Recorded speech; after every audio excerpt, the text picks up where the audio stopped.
Рухани жаңғыру бағдарламасы төл тарихымызды түгендеуге ғана емес, ұлттық болмысымызды жаңғыртып, бәсекеге қабілетті ұрпақ тәрбиелеуге бағытталған. Елбасы мақаласы аясында Ақжайық ауданында әкелер форумы өткізілді.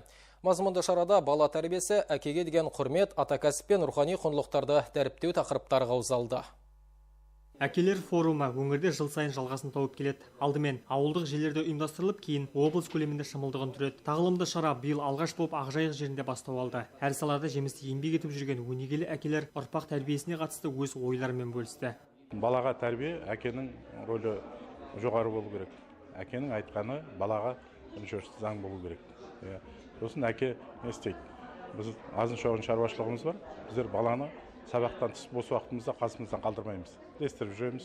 Мен үшін өзімнің әкем қыран құстай қырағым, бәйтерек тектес шынарым болса, атам таудай биік еңселі мақтаныш етер ұраным. Әкем мен атаның тәрбиесін көріп өсіп келе жатқан мен және мен замандастарым өте бақытты баламыз деп есептеймін. Өйткені бір ғана атаның берер тәрбиесін 100 мектепте бере алмайды. Дәстүрлі форумға Ұлы даланың жеті қыры мақаласы шеңберінде ат ер қанаты бөлімі енгізілген. Мұнда жылқыға міну мәдениеті кеңінен дәріптелді. Шеберлердің қолынан шыққан ат әбзелдері, тұрмыстық заттар мен кәдесыйлар көрерменнің назарына ұсынылды. Сондай-ақ бабалардан қалған нақыл сөздер мен ұлттық ойын түрлері насихатталды.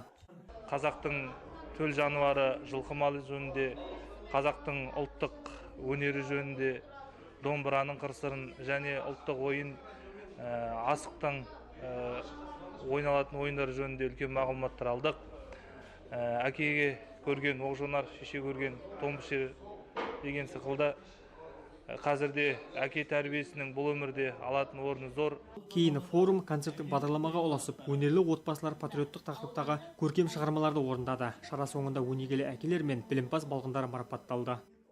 Еркебұлан Смадияров, Владимир Лепатов, Нұртай Батырғали, Ақжайық арнасы.